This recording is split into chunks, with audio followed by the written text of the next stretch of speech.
Thank you, Jesus. Bless you, Lord. Bless you, Lord. Bless you, Lord. दोस्तों, जय मसीह। परमेश्वर के लोगों, आप सभी का बहुत बहुत स्वागत है। आज फिर 22वें दिन पर परमेश्वर के अद्भुत अद्भुत प्रकाशन के साथ, वचन के साथ, परमेश्वर की अद्भुत शिक्षा जो ठीक आपके स्क्रीन के ऊपर आपको इस वक्त में दिख रही है। दोस्तों, मैं जानता हूं कि परमेश्वर आपके जीवन में बहुत बहुत काम कर रहा है। मैंने कल कहा था, आपकी जो भूख है, आपकी जो तड़प है परमेश्वर के वचन के प्रति, वही आपको तृप्त करेगी, सेटिस्फाइड करेगी। जितनी आपकी भूख है, hunger for word of God, है ना। मैं अपनी तैयारी पूरी किया हूं, बिल्कुल तैयारी के साथ आता हूं, प्रार्थना पूर्वक आता हूं, सारी स्लाइड्स को तैयार कर कर आता हूं। परमेश्वर की सहायता से, परमेश्वर के सामर्थ्य से आपके बीच में बातों को रखता हूं। लेकिन अपोजिट साइड यानी आपको भी बिल्कुल तैयारी के साथ, प्रार्थना पूर्वक, परमेश्वर के वचन की भूख के साथ आपको बैठना है। मुझे नहीं पता कि आप कहां से मुझे देखते हैं, कैसे मुझे देखते हैं, कहां से, मेरा मतलब है किस देश से, किस कंट्री से। और परमेश्वर का वचन आप घर पर बैठ के देख रहे हैं, गाड़ी में देख रहे हैं, फैमिली के साथ देख रहे हैं, 4 दोस्तों को लेकर देख रहे हैं, गांव के लोगों को इकट्ठा करके देख रहे हैं, नेबर्स यानी पड़ोसी को इकट्ठा कर देख रहे हैं, मुझे नहीं मालूम। लेकिन ये सारी चीजें तैयारी के साथ, प्रार्थना पूर्वक, गंभीरता से अगर आप बैठ के देखते हैं, मेरा परमेश्वर आपको बहुतायत से आशीष करता है। आमीन। क्योंकि मैंने आपको बता दिया, पहला इतिहास 28:9, फर्स्ट क्रॉनिकल चैप्टर 28 वर्स 9, वहां लिखा है, मुझे ढूंढोगे तो तुम पाओगे। दाऊद अपने बेटे सुलेमान को ये हिदायत या फिर ये सलाह या फिर ये हुक्म देता है कि तुम जितना ढूंढोगे परमेश्वर को, परमेश्वर उतना मिलेगा। ठीक है ना। तो इस बात से ये साबित होता है कि परमेश्वर को आपको और मुझे ढूंढना है। चलिए दोस्तों, आपके बीच में आज 22वें दिन की अध्ययन की स्टडी, जो कि आज उत्पत्ति का 6वां अध्याय आज मैं समाप्त करने जा रहा हूं। क्योंकि बहुत कुछ भी है, बहुत सारी बातें भी हैं, और सेम टाइम जो आखिरी के कुछ वचन हैं उसको मैं समझता हूं कि कंटिन्यूशन है, जो कि 7वें अध्याय में आपको मिलेगा, जो मैं कल आपके बीच में रखूंगा। तो सबसे पहले the book of study on the book of genesis chapter, जो आज मैंने जैसे बताया 6वां अध्याय हम समाप्त करने वाले हैं, हिंदी में है, उत्पत्ति का पुस्तक का अध्ययन आपके बीच में रखने जा रहा हूं ना। दोस्तों, मसीह मंथन बैठक का वर्ल्ड ग्रुप जो पेज है, वहां से मैं लाइव आता हूं, आप सभी इस बात को जानते हैं, और जिसके चलते आप लोग जितनी तादाद में पेज को लाइक करेंगे, क्योंकि अच्छा, डैनियल राज के पेज से कनेक्ट किया, ओके। जितने लोग मेरे पेज से अभी देख रहे हैं, आप अगर अभी तक पेज को लाइक नहीं किए हैं, प्लीज कर लें। यूट्यूब के जो चैनल को देखते हैं, अभी जो देख रहे हैं, आपको भी कहना चाहता हूं कि सर, जब मैं आपके लिए, यूट्यूब वालों, आपके लिए जब मैं कल आऊंगा आपके हिसाब से, तो आपको चैनल को माफ करें, पेज को लाइक कर रखना है। चलिए दोस्तों, जल्दी से आगे बढ़ूंगा। मसीह मंथन वर्ल्ड ग्रुप जो टेलीग्राम ऐप चलता है, ये वो ऐप है, टेलीग्राम ऐप, अपने भारत का ये ऐप है। मैं चाहता हूं कि इसको डाउनलोड कर लें आपके मोबाइल फोन पर। कैसे डाउनलोड करना है, कैसे क्या करना है, ये सारी जानकारी जो है आपको मैं एक वीडियो बनाया था उसके ऊपर दूंगा। और साथ ही साथ ब्रदर नरेंद्र राव, जो कि मसीह मंथन बैठक के एडमिन हैं, उन्होंने भी कुछ स्लाइड्स को तैयार किया है, जिसको नरेंद्र मैं कल, है ना, उसको ऐड करूंगा। आज नहीं कर पा रहा हूं क्योंकि बहुत सारा जो स्लाइड्स होता है प्रिपेयर करना, उसके चलते नहीं कर पा रहा हूं, लेकिन मैं कोशिश करूंगा कि कल उसको आपके बीच में रखूं। चलिए दोस्तों, मसीह मंथन बैठक से जुड़ने के लिए ये 3 नंबर और ये 2 नंबर, रिपीट करता हूं, ये 3 नंबर, ये 2 नंबर, इसकी स्क्रीनशॉट ले लीजिएगा। पहले इसकी कुछ सेकंड रख रहा हूं जी, उसके बाद में ये 2 नंबर, इसकी भी स्क्रीनशॉट ले लीजिएगा, तो कॉल करने में आसानी होगी। आपको जो कॉल करना है वो है सुबह 10 से रात को 9 बजे तक। यदि ये फोन नहीं उठाते हैं, आपको एक मैसेज ड्रॉप करना है। मैसेज ये होना चाहिए कि आपको, है ना, हमने कॉल किया था लेकिन आपका कॉल नहीं उठा पाया आप लोग, हमको मसीह मंथन से जुड़ना है, आप हमें संपर्क करें, ऐसे एक आपको मैसेज छोड़ देना है ना। दोस्तों, यह परमेश्वर के लोगों, जितने भी पास्टर्स हैं, आप लोग जो अभी मुझे देख रहे हैं, आप जिस किसी भी डिनोमिनेशन से या ग्रुप से, आप जहां से भी हैं, मैं चाहता हूं कि आप लोग बड़ी तादाद में जो है मेरे साथ में जुड़ें, मेरे साथ में आप लोग जुड़ें और इस मसीह मंथन से जुड़ें। दूसरे शब्दों में, इस मसीह मंथन से जुड़े। क्यों?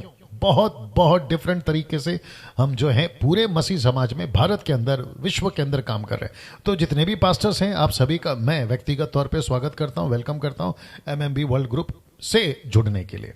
आप अगर कल्ट ग्रुप से हैं तो आपका स्वागत नहीं है, जैसे कि ओनली जीसस, माता यरूशलेम, जहोवा विटनेस, इल्यूमिनाटीज, कल्ट ग्रुप जितने भी आते हैं, और साथ ही साथ जिब्रिश आप समझते हैं मैं क्या बात कर रहा हूं, उन सबको इजाजत इस ग्रुप में नहीं है। वही लोग जो इन सब से दूर हैं और वचन की खींचतान, वचन को मैनिपुलेट, ट्विस्ट करने वाले लोगों की हम जो है वेलकम नहीं करते हैं। विशेष करके मैं कहना चाहूंगा जितनी भी महिलाएं हैं वे भी सेवकाई जो करना चाहती हैं, आपका हम तहे दिल से स्वागत करते हैं। और बहुत सारी महिलाएं जुड़ रही हैं, और महिलाओं की जो सभा है हमने शुरू कर दी है, ठीक है ना, सैटरडे से, इस शनिवार से होगा, और उसकी भी ज़्यादा जानकारी आपको मेरे पेज से मैं कल से दूंगा, और ऑलरेडी तो दे चुके हैं मसीह मंथन के पेज पर। जिन भाई बहनों के पास में कलीसिया नहीं है, मसीह मंथन बैठक उनका स्वागत करता है, आप हमारे साथ जुड़ सकते हैं। और यदि आपके पास में कलीसिया नहीं है, और साथ ही साथ जितने इंडिपेंडेंट पास्टर्स हैं जो अभी हमसे जुड़े हैं, कम से कम मैं समझता हूँ 250 के पास्टर्स लोग जुड़ चुके हैं देश और विदेश से। आपको भी अगर आपका जो ग्रुप है या संस्था है वो रजिस्टर्ड नहीं है, मसीह मंथन आपकी सहायता करेगा। मैरिज से लेकर, बरियल से लेकर, बैप्टिज्म सर्टिफिकेट से लेकर, आईडी से लेकर सारी चीज़ें आपको जो है मसीह मंथन मुहैया करवाएगा। मसीह मंथन बैठक वर्ल्ड ग्रुप ऑनलाइन चर्च के जो समय की जानकारी है वो आपके बीच में रख रहा हूं दोस्तों। ये सारी जानकारियां हैं, आप लोग देख लीजिएगा, ठीक है ना। Punjabi, Telugu, Marathi, Bengali, Gujarati, Tamil, English, Kannada, Nepali, total 10 church में जो है आपको प्रति रविवार मिल जाएगा, और जिसके चलते जो है आप लोग प्रभु के वचन को सुन सकते हैं। लेकिन ये रहा मसीह मंथन बैठक world group online Hindi church, जो कि इंग्लिश के अनुवाद के साथ सिस्टर या है ना बहन समीक्षा इसको जो है अनुवाद करती हैं, और बखूबी उन्होंने पिछली बार अनुवाद किया था, और मैं जानता हूं कि आप लोग जो हैं उस रविवार को बड़े आशीषित हुए थे।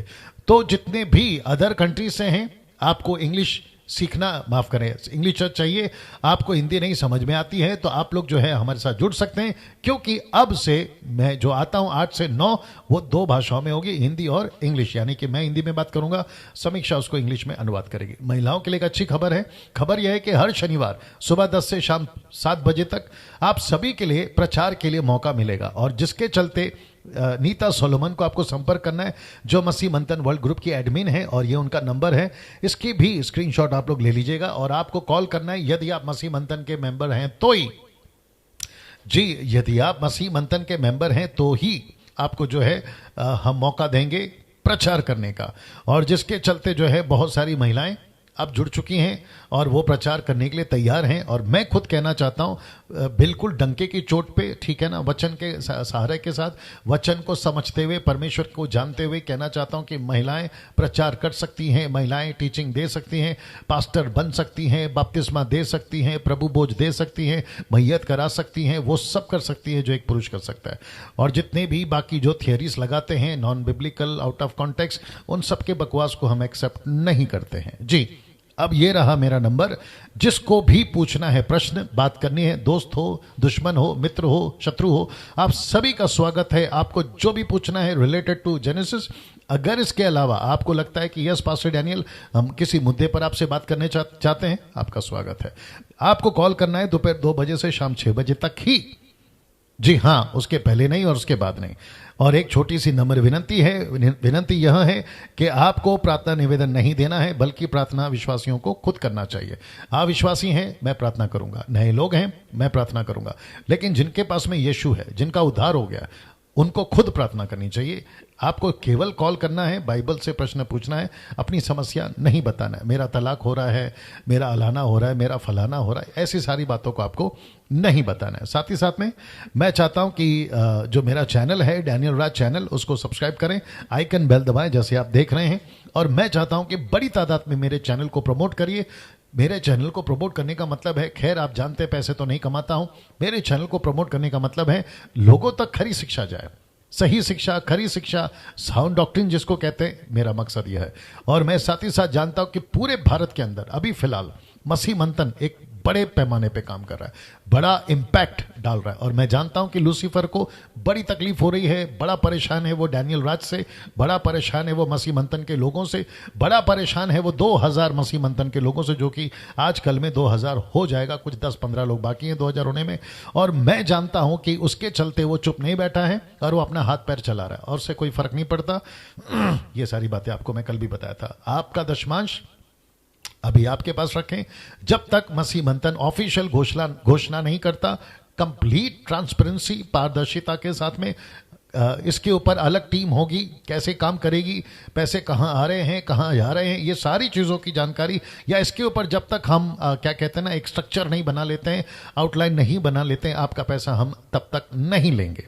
यदि आपके पास में पैसा है, आपका दान दशमांश जो है, अगर आपको लगता है किसी गरीब को मदद करना है ज़रूर करिए, किसी सच्चे सेवक को देना है ज़रूर दीजिए, कोई ज़रूरतमंद परिवार है मसीह परिवार, उसको दीजिए। अगर आपको नहीं जानकारी ऐसों की तो मुझे संपर्क करिए या फिर मसीह मंथन के एडमिन्स को संपर्क करिए, वो लोग आपको मार्गदर्शन करेंगे। जो मेरे अगेंस्ट में वीडियो बनाते हैं, मैं आपको बता चुका हूँ कि उनको रिप्लाई नहीं देना है, आपको नहीं देना है, उनको कोई रिप्लाई नहीं देगा। साथ ही साथ इनके वीडियो से कौन अपना है कौन नहीं है, इससे भी मालूमात या पता चलता है, तो कोई चिंता की बात नहीं है। जो लोग जैसा करना चाहें उनको छूट है। क्या कहते हैं ना, सबको अपना अपना न्याय देना है। और मैं समझता हूं कि जब हम स्वर्ग पहुंचेंगे, जिसका मैंने कल जिक्र किया था, जब हम स्वर्ग पहुंचेंगे तो वहां पर सारा दूध का दूध और पानी का पानी तो हो ही जाएगा, ठीक है ना। तो तब तक हाँ, एक और चीज कहना चाहूंगा कि जैसे तैसे तुम स्वर्ग पहुंच जाओ, ये बहुत इंपॉर्टेंट है। जितने लोगों को तकलीफ है किसी से, जैसे तैसे आप स्वर्ग पहुंच जाए, ये बहुत जरूरी है। और अगर वो नहीं हुआ तो गई भैंस पानी में। चलिए दोस्तों, मैं समझता हूं कि वक्त आ चुका है अभी। क्या हुआ, सब ठीक है? यहाँ पे क्या हो रहा है? ये ऐसा क्यों दिख रहा है यहाँ पे? अच्छा, पीछे गया था क्या पहले? ओके, आ गया। चलिए दोस्तों, इस वक्त में मैं समझता हूं कि मुझे अभी 865 लोग देख रहे हैं। हो गए 888, क्या बात है, 900 होने वाले हैं जी। जी दोस्तों, 22वां दिन उत्पत्ति की पुस्तक का अध्ययन आपके बीच में रखने जा रहा हूं। जी हां दोस्तों, 900 हो गए और मुझे बेहद खुशी है आज आपके बीच में इस अद्भुत 22वें दिन की जो कुछ मैंने अध्ययन शुरू करी है, और जो कि पद 7 से आगे आज हम बढ़ेंगे। याद रखिए, चैप्टर 6 एंड वर्स 7, उत्पत्ति के किताब का अध्ययन चल रहा है, अध्याय 6 और आयत या पद 7, वहां से हम आगे आज बढ़ने पर हैं। और साथ ही साथ मैं आपको बताता चलूं, आज बहुत ज्यादा मसाला, आत्मिक मसाला समझने की कोशिश करिएगा। आपको सारी चीजें परमेश्वर देने जा रहा है, और मैं समझता हूं कि जिसके चलते आप और हम आज बहुत कुछ सीखेंगे। तो मैं आप सभी को कहना चाहता हूं, बिल्कुल जैसे कहते हैं ना, टेक ऑफ के पहले एयर होस्टेस अनाउंसमेंट करती है या पायलट अनाउंसमेंट करता है, फास्टन योर सीट बेल्ट, अपने सीट बेल्ट को बांध के रखो क्योंकि अभी हम टेक ऑफ करने जा रहे हैं। वैसे ही मैं आपको कहना चाहता हूं कि अपनी सीट बेल्ट बांध लीजिएगा, क्योंकि अभी वचन की फ्लाइट, आत्मिकता की फ्लाइट का टेक ऑफ होने जा रहा है। इसलिए कहना चाहता हूं, मजबूत हो जाइए। आसपास में जो भी गड़बड़ चल रहा है ठीक कर लो, बच्चे इधर उधर खेल रहे हैं ठीक कर लो, आप खुद भी डिस्टर्ब ना हो अनवांटेड कॉल से। बिल्कुल 1 घंटा मुझे दे दीजिए, परमेश्वर अद्भुत तरीके से आज आपसे बात करने जा रहा है। मैं फिर पूछूंगा, क्या हम तैयार हैं? चलिए, अगर हम तैयार हैं, वचन 7 ये रहा आपके बीच में। नाउ लिखा है, तब यहोवा ने कहा। लिखा है, तब यहोवा ने कहा। क्या कहा? मैं मनुष्य को जिसकी मैंने सृष्टि की है पृथ्वी के ऊपर से मिटा दूंगा। क्यों? क्या मनुष्य, क्या पशु, क्या रेंगने वाले जंतु, क्या आकाश के पक्षी, सबको मिटा दूंगा, क्योंकि मैं उनके बनाने से पछताता हूं। शब्द पछताता हूं, मैं कल उसकी क्लैरिफिकेशन दे चुका हूं, अब वापस उसके ऊपर नहीं जाऊंगा। लेकिन आज बहुत सारी बातें आपके बीच में रखनी है, इसलिए रिक्वेस्ट करता हूं मेरे साथ में बने रहें। लिखा है, वापस आता हूं, लिखा है, तब यहोवा ने कहा, मनुष्य को जिसकी मैंने सृष्टि की है पृथ्वी के ऊपर से मिटा दूंगा। क्या मनुष्य, क्या पशु, क्या रेंगने वाले जंतु, क्या आकाश के पक्षी, सबको मिटा दूंगा, क्योंकि मैं उनके बनाने से पछताता हूं। मैं मिटा दूंगा। ऐसा ख्याल, ऐसी सोच परमेश्वर के मन में क्यों आई, कल बता चुका हूं। ऐसी योजना परमेश्वर ने क्यों बनाई, बता चुका हूं। यह घटना ये जो घटना है ये तब घट रही है, ये स्टेटमेंट नूहा को परमेश्वर तब दे रहा है जब से आदम को बनाने तक, और मूसा जो अभी इन बातों को देख रहा है उसकी उम्र है 600 साल। तो तब से लेकर अब तक, मूसा की बात कर रहा हूं, माफ करें नूहा की बात कर रहा हूं, नूहा की उम्र 600 साल, तब से लेकर नूहा तक, मूसा नहीं नूहा तक, जी तब से लेकर नूहा तक टोटल पृथ्वी पर जो सदियां बीत चुकी हैं उसको हम कह सकते हैं 16 सदी। 16 सदी, एक सदी में होते 100 साल, ऐसे करके 1600 साल बीत गए, 1600, 1600, और उसके बीच में मनुष्य कितना बिगड़ा, मनुष्य कैसे बिगड़ा, मनुष्य क्यों बिगड़ा, उसकी एक एक जानकारी आपको मैं पहले चैप्टर से कल के तक बताते आया हूं। और मैं जानता हूं कि आप में से बहुत सारे लोग इस बात को सीख रहे हैं, समझ रहे हैं, और जो कि आज आपको ये बात को परमेश्वर की दृष्टि से मैं रखने जा रहा हूं, और जिसको लिखा है मूसा बाबा ने, वो कह रहा है कि तब यहोवा ने कहा मैं मनुष्य को जिसकी मैंने सृष्टि की है पृथ्वी पर से मिटा दूंगा। क्या क्या मिटा दूंगा? एक एक चीज लिखी है। मनुष्य को मिटा दूंगा, पशुओं को मिटा दूंगा, रेंगने वाले जंतु को मिटा दूंगा, आकाश के पक्षी को मिटा दूंगा, मैं सबको मिटा दूंगा। सबको मिटा दूंगा का मतलब है सबको मिटा दूंगा। जी दोस्तों, सबको मिटा दूंगा। ऐसी सोच, ये फोटो देख लीजिए, ऐसी सोच जब परमेश्वर कर रहा था, तब परमेश्वर ने, जिसको कहते हैं ग्लोबल फ्लड या फ्लड, एक ऐसा ग्लोबल फ्लड या फिर पूरी दुनिया में पानी का बाढ़, पानी के चलते तबाह करना, ऐसी बातें परमेश्वर ने लेकर आई। जैसे ही ग्लोबल फ्लड का बात आया, तब परमेश्वर ने एक योजना बनाई। ठीक आपके बगल में जो फोटो आप देख रहे हैं, नूह का जहाज, नूह का जहाज, एक ऐसी योजना बनाई जिसके चलते मैंने लिखा है कि लेकिन परमेश्वर ने धर्मियों के लिए एक अद्भुत योजना बनाई थी। मैं रिपीट कर दूं कि लेकिन परमेश्वर ने धर्मियों के लिए एक अद्भुत योजना बनाई थी। इस योजना के चलते आप देख सकते हैं फिर से फोटो में कि जब पूरी दुनिया में ये योजना बनी थी, जिसको मैंने इंग्लिश में लिखा है ग्लोबल फ्लड। ये जो फ्लड है, ये पूरी दुनिया में जब परमेश्वर लाने की युक्ति बना रहा था, तो परमेश्वर ने एक धर्मी के द्वारा, एक धर्मी पुरुष के द्वारा, मैं उसका जिक्र करूंगा आज, उसके द्वारा एक योजना बनाई कि मैं धर्मियों को बचाऊंगा, धर्मियों को बचाऊंगा। जब आप मेरे प्रचार को सुन रहे, 1100 लोग मुझे देख रहे हैं, मैं आप सभी का वेलकम करता हूं। वॉच पार्टी कर दीजिए, साथ ही साथ शेयर कर दीजिए, जितनी तादाद में शेयर करना है आप लोग करते रहे। मुझे प्रतिदिन कम से कम 1000 शेयर्स चाहिए। उसकी वजह यह, मैं डिमांड कर रहा हूं, उसकी वजह यह, खरी शिक्षा की बात कर रहा हूं। पैसे तो मैं नहीं कमाता हूं, मैं खरी शिक्षा की बात कर रहा हूं। आप मुझे प्रमोट नहीं कर रहे, शिक्षा को प्रमोट कर रहे। बस मैं बर्तन हूं, परमेश्वर अपना वचन डाल रहा है, ठीक है ना। वापस आता हूं, और same with YouTube people also. लिखा है लेकिन परमेश्वर ने धर्मियों के लिए एक अद्भुत योजना बनाई थी, और ऐसी ही योजना आज भी बनाई है। लिखा है बनाई थी, अब लिखा है बनाई है। मैं इसको कनेक्ट करता चलूंगा, ठीक है ना, मेरे साथ में बने रहिएगा। अब वो कैसे बनाई है उसको मैं बताऊंगा, लेकिन उसके पहले परमेश्वर के अनुग्रह की दृष्टि एक व्यक्ति पर, जिसका नाम है नूह पर हुई।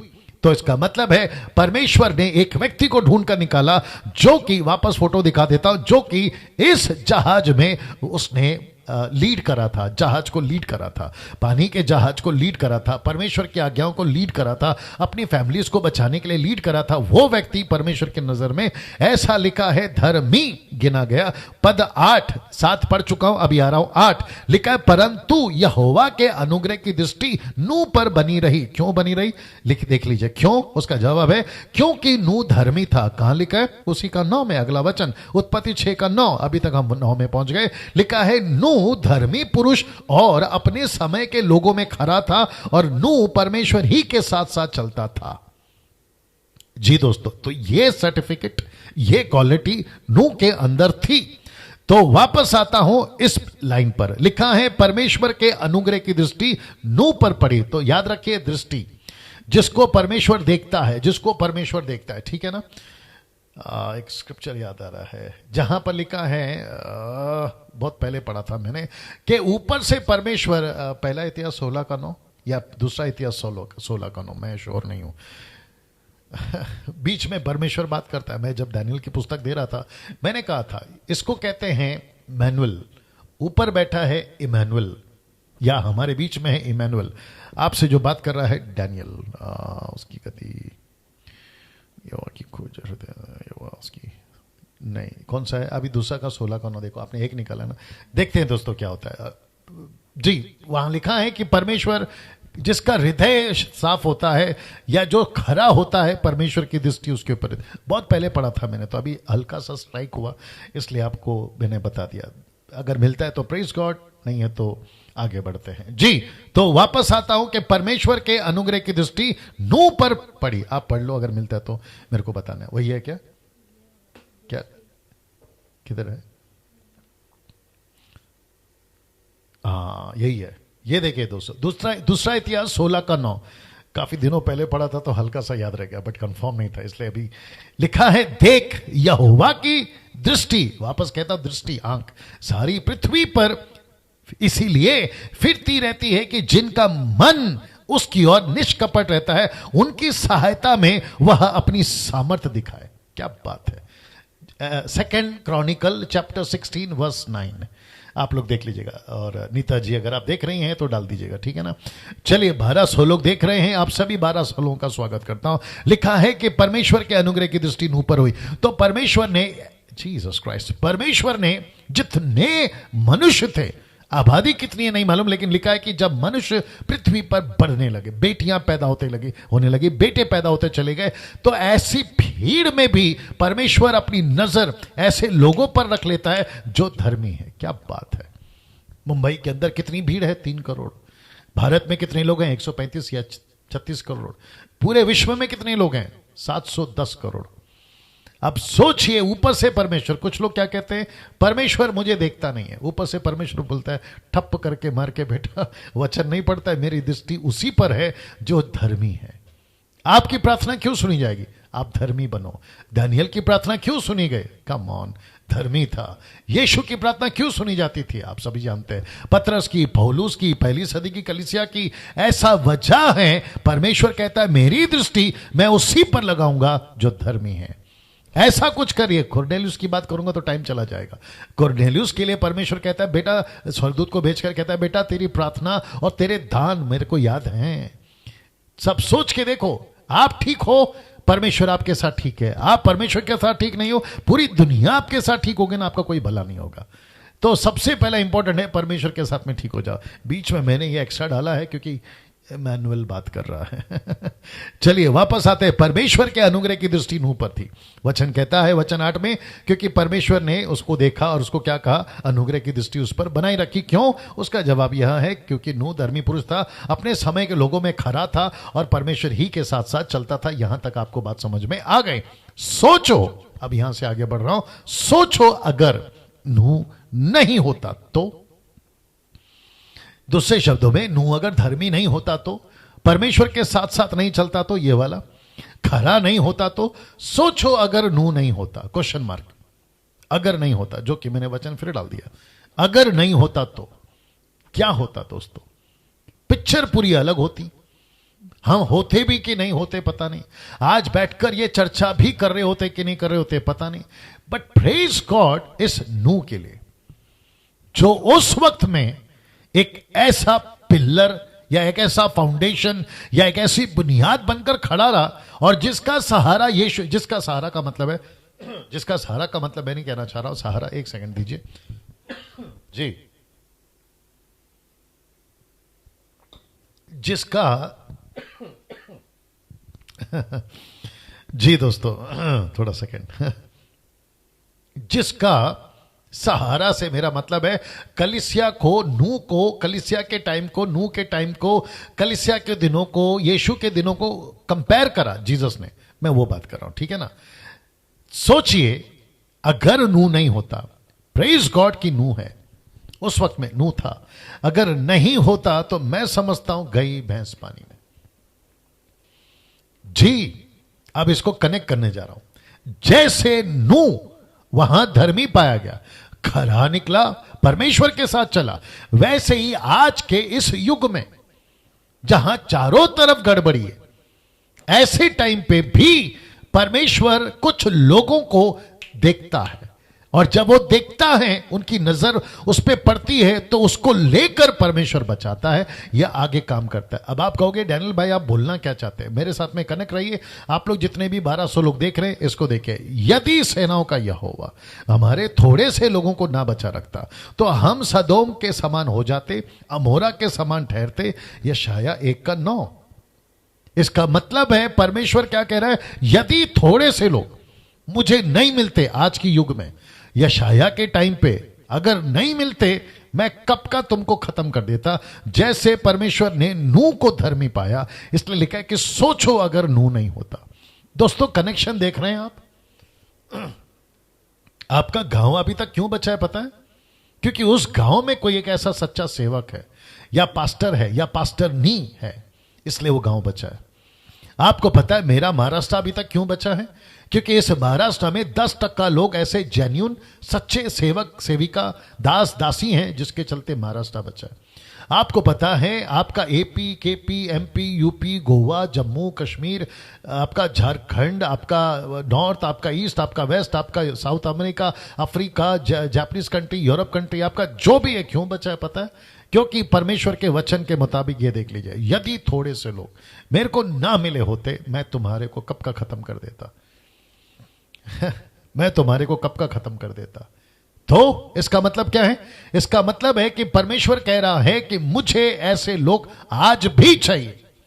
अब इसी वचन को याद रखो, इसी वचन को आइज़ाया 1:9, इसी वचन को पौलुस ने बिल्कुल कॉपी पेस्ट बोल सकते हैं, पैरेलल बोल सकते हैं। देखिए क्या लिखा है, जैसे यशाया ने पहले भी कहा था कि यदि सेनाओं का प्रभु हमारे लिए कुछ वंश ना छोड़ता, थोड़े से लोग वहां कुछ वंश ना छोड़ता, तो हम सदोम की नाई हो जाते और अमोरा की सरीके ठहरते। इसी को रिपीट किया पौलुस ने। और वो भी कब? अपने युग में, पौलुस के युग में। तभी यशाया ने तब कहा, पौलुस आज कह रहा है तब के टाइम पे, और आज ये डैनियल राज कह रहा है। तो यशाया, पौलुस, डैनियल राज। डैनियल राज से मेरा मतलब है मुझ जैसे 10% प्रचारक जो यीशु की खरी शिक्षा के साथ में चल रहे हैं। 1300 लोग जुड़ गए हैं, आपका स्वागत है जी। शेयर करते रहिए जी, वॉच पार्टी करते रहिए। वापस आता हूं, पौलुस का यह स्टेटमेंट है, कुछ वंश अगर उसने नहीं बचाए होते। मैं मुंबई के लोगों को बात करना चाहता हूं। मुंबई में तबाही के बाद तबाही आ सकती थी। बीच में जो तूफान आया था, क्या नाम था तूफान का? बीच में एक तूफान आकर गया था, क्या जा कोई एक तूफान आकर गया था बीच में, ये नाम याद नहीं आ रहा। वो तूफान मुंबई से होते हुए जाने पर था, गुजरात तक पहुंचा हो, लेकिन उसके बाद मुंबई नहीं पहुंच पाया। और ये जितने भी मौसम विभाग के जो कर्मचारी होते हैं ना, न्यूज देख रहा था मैं, वो कह रहे थे एक्सक्यूज मी, वो कह रहे थे अचानक से टर्न हो गया मौसम, या तूफान या हवा। मुंबई के अंदर कुछ लोग हैं जो इसकी तरह है, जो सच्चे हैं, जो ईमानदार हैं, जिसके चलते परमेश्वर ने मुंबई को बचा लिया था उस वक्त में। वैसे ही न जाने कितनी कंट्रीज, भारत की 29 राज्य अभी भी बची हुई है। नहीं तो कच्छ के भूकंप जैसे आया था ना, सब कुछ अंदर चला गया था, निगल लिया था जमीन में। वैसे परिस्थिति कब की हो सकती थी, क्या क्या घट सकता था, निसर्गा या जो भी है, ठीक है ना, ये सुनामी, ये निसर्ग निसर्ग निसर्ग जी। थैंक यू प्रीति थोले, थोल, प्रीति थोल जी। माफ करिए अगर आपका उच्चारण ठीक से नहीं किया जी। है ना, कुछ लोगों को बचाया। इसलिए मैं एनकरेज करता हूं, आपकी पीठ को थपथपाइए जैसे मेरी थपा लिया मैंने। आपका प्रार्थना, आपका जीवन, आपका आत्मिक जीवन बेकार नहीं जा रहा है। आप झोपड़े में प्रार्थना कर रहे हैं, 2 BHK में प्रार्थना कर रहे हैं, बंगला या विला में प्रार्थना कर रहे हैं, या आप सड़क पे प्रार्थना कर रहे हैं, आपकी प्रार्थना बेकार नहीं जा रही है। परमेश्वर आपकी प्रार्थना को देखता है। आपकी गिनती उन लोगों में है जिसको कहते हैं थोड़े से लोग। इसलिए आज ये प्रश्न उठता है, ये थोड़े से लोग कौन है? देख लीजिए आपके स्क्रीन के ऊपर, आज ये थोड़े से लोग कौन है। तो एक स्क्रिप्चर दे रहा हूं जो नू से कनेक्टेड है, और उसी को आपके बीच में कनेक्ट करूंगा। इब्रानियों 11:7, the book of Hebrew chapter 11 verse 7 आपके बीच में कनेक्ट करने जा रहा हूं। लिखा है विश्वास ही से नू ने उन बातों के विषय में जो उस समय दिखाई ना पड़ती थी। कौन सी बातें नहीं दिखाई देती थी? बारिश नहीं दिखा उसको, मौसम बिगड़ रहा है नहीं दिखा उसको, कड़क धूप, बिल्कुल कड़क धूप, मौसम बिगड़ेगा सवाल ही नहीं। अगर उस वक्त में मौसम विभाग के कर्मचारी होते, वो नू को पागल कहते। पता है क्यों? क्योंकि आकाश में जो देखकर आज के मौसम विभाग के लोग क्या कहते हैं, जो जानकारियां देते हैं ना न्यूज में इधर उधर, कि देखो 3 दिन में बाढ़ आएगी, देखो 3 दिन में भयंकर बारिश होगी, देखो 3 दिन में ये होगा वो होगा, ऐसा उस वक्त में अगर मौसम विभाग के लोग होते ना, नू को कहते नू तू पागल है नू तू पागल है। क्योंकि परमेश्वर यहां पे लिख रहा है कि उसको पता ही नहीं है, उसको नहीं दिखा बारिश आएगी, क्योंकि परमेश्वर ने नहीं दिखाया साहब। मैं कनेक्ट करूंगा इसको। आज भी परमेश्वर बहुत कुछ नहीं दिखा रहा है, आपको सिर्फ कह रहा है विश्वास करो। जो समझदार है ना वो समझ रहा होगा मेरी बात को। आज भी परमेश्वर कह रहा है विश्वास करो, मेरे हिंदू भाई विश्वास करो, मुस्लिम भाई विश्वास करो। जितने लोग देख रहे हैं, पता नहीं कौन कौन से जाति, कौन कौन से धर्म के लोग देख रहे हैं, क्योंकि बहुत सारे लोगों ने मुझे आज कहा, पास्टर डैनियल आपकी प्रीचिंग की वीडियो हम ऐसे लोगों को भी शेयर करते हैं, मेरे बुद्धिस्ट भाई, यहूदी भाई, आप जो भी हैं, अमीर हैं गरीब हैं, विश्वास करो। जैसे लिखा है उस समय दिखाई नहीं पड़ता था, नूह ने विश्वास किया। देख लो, नूह ने विश्वास किया। आज लोग हमको पूछते हैं, तुम लोग प्रचार करते हो ईसाइयों नरक है स्वर्ग है, तुमने देखा? हमने नहीं देखा भाई, हमने नहीं देखा, लेकिन हमने क्या किया? विश्वास किया। और विश्वास को ही परमेश्वर ने कहा, नूह विश्वास के द्वारा धर्मी ठहरा।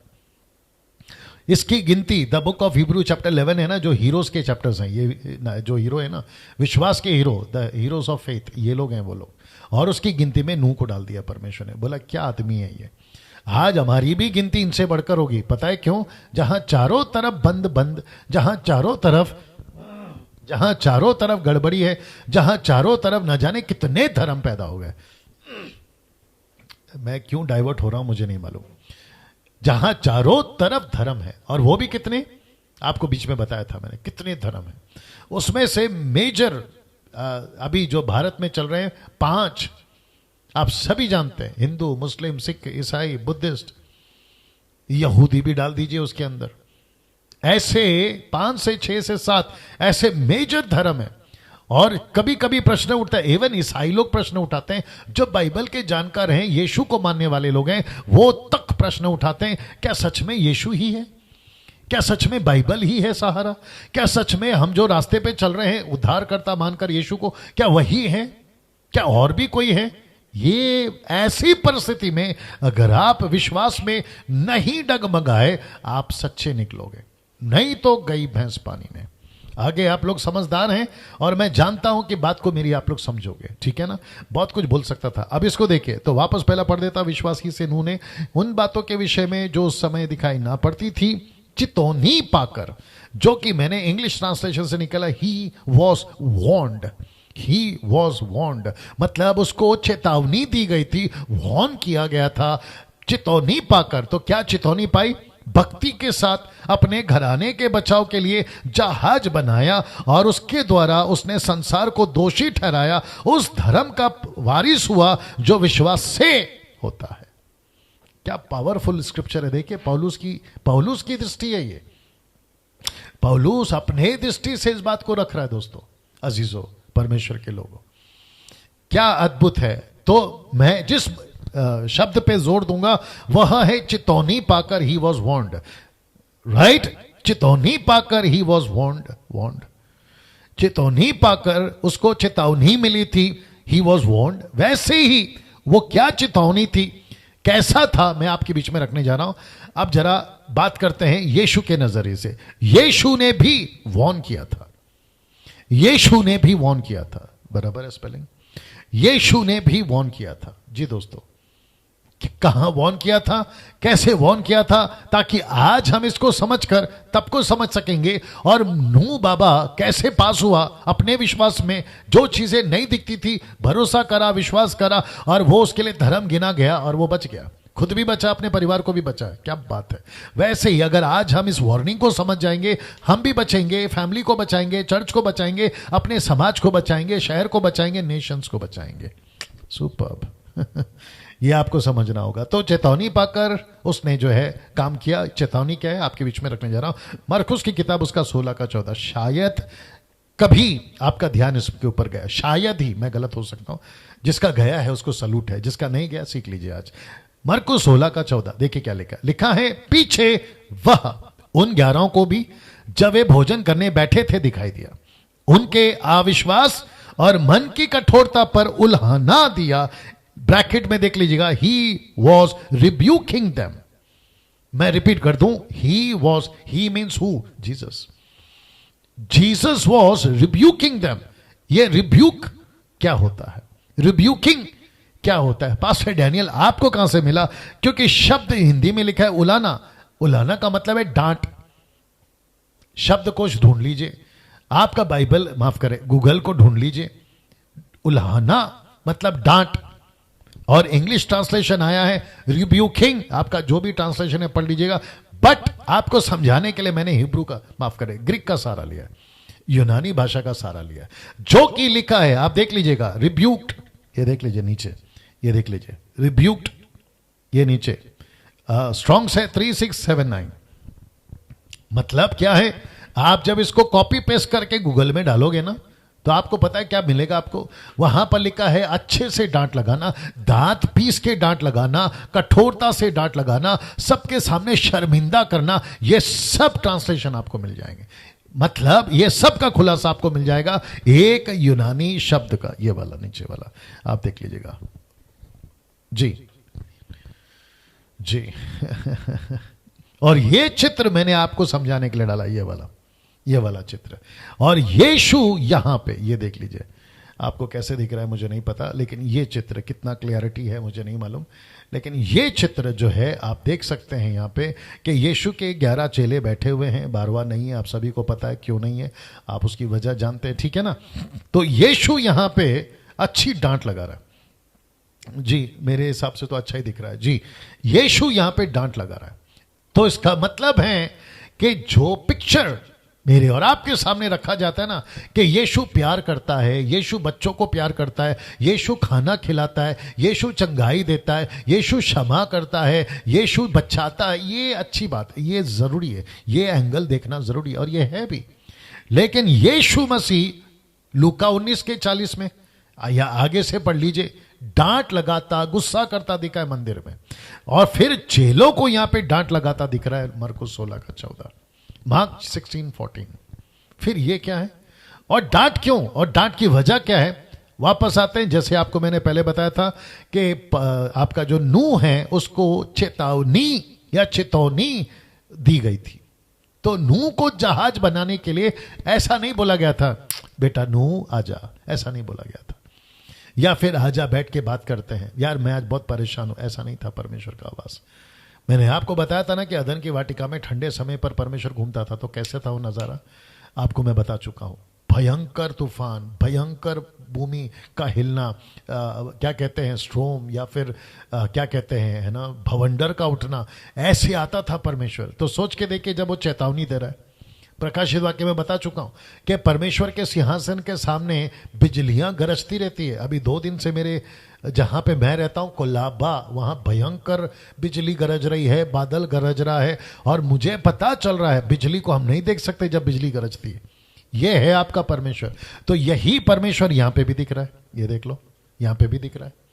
तो जब यीशु ने डांट लगाई इस वचन के मुताबिक, देख लीजिए, उलाना दिया, जब यीशु रिब्यूक किया, यीशु जब यहां पे डांट रहा है, तो जो पिक्चर हम देखते हैं ना, देखो पिक्चर में क्या लिखा है, चेले आराम से बैठे हैं, और क्या कहते हैं उसको, कोई ऐसा कंधे पे टेका हुआ है और कोई रिलैक्स है। No no no no no, ये पिक्चर कैथलिक के हिसाब से मिली होगी आपको, पेंटिकॉस्टल कैरिस्मेटिक के हिसाब से मिली होगी, जिसको पेंट करना आता होगा उसके हिसाब से मिलेगी, लेकिन according to the scripture, context के हिसाब से जाएंगे तो, और कल्पना करेंगे कि परिस्थिति वहां पर क्या घटी होगी, उसके हिसाब से जाएंगे तो आपको पता चलेगा ना कि क्या हुआ रहेगा वहां पर। इसलिए वापस कहता हूं कि इनको अच्छी डांट लगी है, तबीयत से डांट लगी है, और ये डांट क्यों, अब आपके बीच में रखने जा रहा हूं। जब यीशु मसीह ने और एक चीज, अच्छा पहले बता देता हूं फिर आते हैं।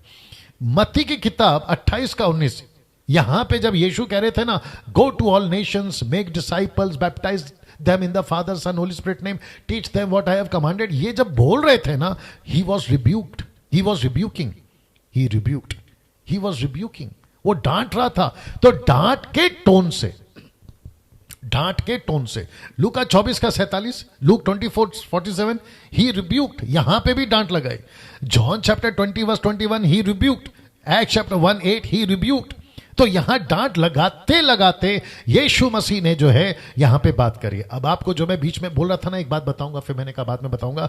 जब हम यीशु की 4 किताबों को पढ़ते हैं, मत्ती, मरकुस, लूका, यूहन्ना, मैथ्यू, मार्क, लूक, जॉन, जब हम इसको पढ़ते हैं ना, तो हमको एक यीशु को देखना है, 4 यीशु को नहीं। वापस आता हूं, मैं रिपीट कर दूं, मैथ्यू, मार्क, लूक, जॉन, मत्ती, मरकुस, लूका, यूहन्ना, जब ये 4 किताबें आप पढ़ते हैं ना, तो आपको एक यीशु को देखना है, 4 यीशु को नहीं। क्योंकि घटना एक बार घटी है, यीशु एक बार पैदा हुआ, यीशु के चमत्कार जो रिकॉर्ड हुए एक एक बार हुए हैं, यीशु का मर जाना एक बार हुआ है इंसिडेंट्स, यीशु का जी उठना एक बार हुआ है। तो एक स्टोरी को 4 कैरेक्टरों ने लिखा है। तो जब हम मत्ती की किताब को पढ़ते हैं तो हमको देखना है कि ये मत्ती में जो लिखा है ये वही यीशु है जो अभी मरकुस में मिलेगा। जब आप मरकुस पढ़ते हैं तो आपको कहना है ये वही यीशु है जो अभी मुझे लूका में मिलेगा। जब आप लूका पढ़ते हैं तो आपको कहना है ये वही यीशु है जो मुझे अभी यूहन्ना में मिलेगा। क्या बात है। जी, पढ़ते वक्त में हमें ऐसा लगता है 4 यीशु हैं, यीशु ने यहां ऐसा कहा तो वहां ऐसा कहा। ना ना ना ना, एक के पीछे, यहां पर जब यीशु यहां पहुंचे थे ना, तो एक के पीछे एक घटना घटी है, मतलब एक के बाद एक। तो ये वापस डाल देता हूं, मत्ती भी एक साथ, लूका ठीक उसके पीछे, यूहन्ना फिर ठीक उसके बाद बोल सकते हैं, एक्ट फिर ठीक उसके बाद में। तो ये 1 बाय 1 शॉट है। ऐसा नहीं है कि एक अलग यीशु, दूसरा अलग यीशु, तीसरा अलग यीशु, नो, ऐसा नहीं पढ़ना।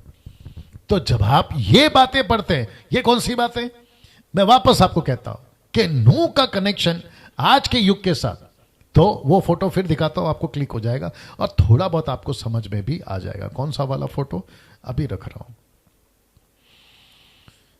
जी, अभी रख रहा हूं, कहां गया वो, हाँ ये वाला। लेकिन परमेश्वर ने धर्मियों के लिए एक अद्भुत योजना बनाई थी और ऐसी ही योजना आज भी बनाई है। तो जैसे वहां परमेश्वर ने चेतावनी, वार्निंग, रिब्यूकिंग वाला कॉन्सेप्ट या वो जो टोन था ना, ऐसा नहीं था बेटा नूह आजा, नो। यीशु मसीह ने कहा अरे पतरस आना यार, थोड़ा बैठते, मेरा काम कर दे यार, ऐसा नहीं था दोस्तों। यार कलीसिया, पतरस, पौलुस, फिलिप, नथानियल, तुम लोग जाके काम करो, ऐसा नहीं था। यीशु की वार्निंग देखिए, वापस डाल रहा हूं उसी के ऊपर क्योंकि बहुत पावरफुल है दोस्तों, बहुत पावरफुल है जी दोस्तों। ये वाला यहां पे वो क्या दे रहा है, यहां पे वो वही आदेश दे रहा है जो नूह को दिया था। मैं अभी कनेक्ट करूंगा, यहां वही आदेश दे रहा है जो नूह को दिया था। मत्ती 28 का 19 में क्या लिखा है, जाओ जाकर चेले बनाओ। ये रिब्यूकिंग वाला शब्द था, ये ऐसा टोन था। तो पतरस को पता चला, मरकुस की किताब 16 का 18 निकाल के रखना, 19 निकाल के रखना, मरकुस 16 का 19 निकाल के रखना, ठीक है ना। मैं एक वचन आप लोग डाल दीजिए नीता जी, मार्क 16:19 डाल दीजिएगा ना। यीशु ने कहा मत्ती 28 का 19 में, उसने डांट लगाते कहा पतरस तुझे जाना है, पतरस तुझे ये काम करना है, बाकी 11 चेलो तुम्हें ये काम करना है। लूका के 24 में 47 में क्या कहा है, ये सुसमाचार पूरी दुनिया में सुनाओ। यूहन्ना 20 का 21 में क्या लिखा है, जैसा पिता ने मुझे भेजा है वैसे मैं तुम्हें भेजता हूं। एक्स 8 में क्या लिखा, 1:8 में कहता है कि यरूशलेम, यहूदिया, समरिया, पृथ्वी के छोर तक तुम्हें जाकर मेरा काम करना है। और जब ये डांट सुनी जब ये डांट सुनी तो आपको पता है मरकुस 16 का 19 में क्या लिखा है, इधर दीजिए क्या लिखा है, मैं आपके बीच में पढ़ने जा रहा हूं।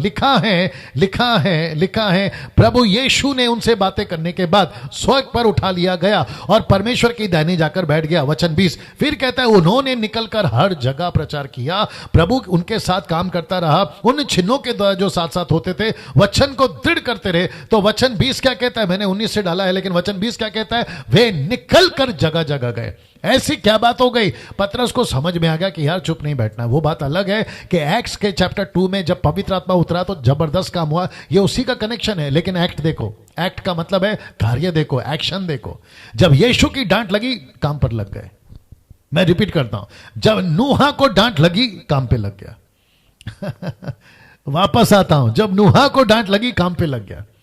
नूहा को पता चला परमेश्वर यहां बहुत कठोर है, परमेश्वर यहां सख्त बात कर रहा है, परमेश्वर यहां चेतावनी दे रहा है, परमेश्वर मुझे वार्निंग कर रहा है, परमेश्वर बहुत दुखी है मनुष्य को बनाकर। अब हमें 24/7 काम पे लगना है। और मैं आपको बता दूं, वचन 22 कहता है परमेश्वर की इस आज्ञा के अनुसार नूह ने किया। इसी चैप्टर की बात कर रहा हूं, आखिरी वचन है इसी चैप्टर का। परमेश्वर की इस अगुवाई के अनुसार, आज्ञा के अनुसार नूह ने किया। इसका मतलब है नूह काम पर लग गया। अब प्रश्न यहां पर यह उठता है, क्या ऐसी आज्ञा पालन आज कलीसिया बनाने में हो रही है?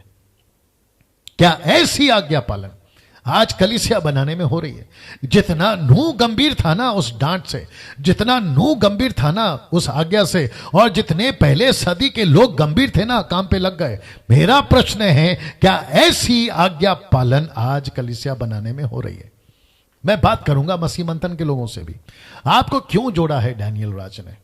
आपको क्यों जोड़ा है? 2000 की तादाद में आप लोग जुड़ गए। अभी कल परसों में 2000 हो जाएगा, 15-20 लोग ही बाकी है 2000 होने में। आपको YouTube चैनल पे 1 लाख सब्सक्राइबर्स हैं मेरे, 1,12,000। मैंने आपको क्यों जोड़ा है मुझसे कनेक्ट होने के लिए? फेसबुक पर आप लोग मुझे कम से कम प्रतिदिन 1300 लोग देखते हैं। आप क्यों देखने के लिए मैं इनवाइट करता हूं? मैं क्यों कहता हूं कि आप मेरे मैसेजेस को शेयर करो? मैं क्यों कहता हूं कि कन्विंस करो कि डैनियल राज के वीडियोस को देखो? मेरे चैनल को सब्सक्राइब करने के लिए मैं जोर क्यों दे रहा हूं? उसकी वजह एक ही है कि जिस 5-6 साल या 7 साल में, 25 साल 27 साल के मिनिस्ट्री में, कुछ पीछे 6-7 सालों में मैंने उसकी चेतावनी के गंभीरता को समझा है, मैंने उसके वार्निंग को समझा है, परमेश्वर की आत्मा को मैंने समझा है कि वो कितना तड़प रहा है आज भी, जैसे तब तड़पा था नूह के टाइम पे। और जिसके चलते मेरे दोस्त कितने बने मुझे नहीं मालूम इन 27-28 सालों में, लेकिन मसीह के अंदर ही दुश्मन बहुत बन गए। और मेरे को इस बात का एहसास हो गया था पहले साल में। आई थिंक 2014 से मैंने ये स्टेप उठाना शुरू कर दिया था। 2015 आते आते मुझे नहीं पता कि मेरे कितने दोस्त बने, लेकिन मेरे दुश्मन बहुत बने, ये बात का एहसास मुझे है। और इससे मुझे कोई फर्क नहीं पड़ता, मुझे इससे कोई फर्क नहीं पड़ता, क्योंकि मैंने एक बात को ठाना है, अगर हम परमेश्वर के लिए चलेंगे या उसके कामों को करेंगे और उसकी बातों को लेकर चलेंगे, तो मैं समझता हूं कि पौलुस के साथ में बरनबास साथ नहीं दे सका, पौलुस के साथ में सिलास साथ नहीं दे सका, पौलुस के साथ में तिमोथी कितना साथ दिया नहीं पता, और ऐसे पतरस यूहन्ना की जोड़ी कितनी टूटी मुझे नहीं पता, और वो जाने कितने सेवक लोग पहली सदी में साथ में चलने का वादा करे, बीच में छूट गए। और उसी को पौलुस कहता है, अगर मेरा रेफरेंस गलत नहीं है, अगर वही है गलतियों 3:19 के आगे अगर आप पढ़ोगे, वहां लिखा है कि पहले तो तुम अपनी आंखें तक दे देते थे, लेकिन मैंने जब सत्य बोलना शुरू किया तो मैं तुम्हारा दुश्मन बन गया। ऐसा मेरे साथ हुआ है, लेकिन कोई दिक्कत नहीं, कोई दिक्कत नहीं। हम सबको अपना अपना लेखा परमेश्वर को देना है। मैं वही कर रहा हूं जो 5-6 साल पहले मैंने आवाज को सुना, मैंने उसकी गंभीरता को समझा, और वही गंभीरता आज आपके बीच में रख रहा हूं। यह कनेक्शन, एक तरफ है नूह का जाज, एक तरफ है कलीसिया। नूह का जाज और आज की कलीसिया। मैं ये कॉन्सेप्ट पे अभी बात करने जा रहा हूं, ये कॉन्सेप्ट पे मैं बात करने जा रहा हूं। आप लोग जितने लोग देख रहे हैं अभी, मैं रिक्वेस्ट करता हूं आखिर तक बने रहना, क्योंकि इसका जो कनेक्शन अभी देने जा रहा हूं। और बीच में मैं टाइटैनिक जहाज भी घुसाऊंगा, जैसे मैंने आज के फेसबुक पोस्ट पे भी अपलोड किया था। जी दोस्तों, वापस कहता हूं, क्या वो गंभीरता आज हम दिखा सकते हैं परमेश्वर को? क्या ऐसी चेतावनी के साथ, आज्ञा पालन के साथ नूह को पता चल गया ये आवाज परमेश्वर की है, इसको नजरअंदाज नहीं कर सकते, इस आवाज को हल्के में नहीं ले सकते।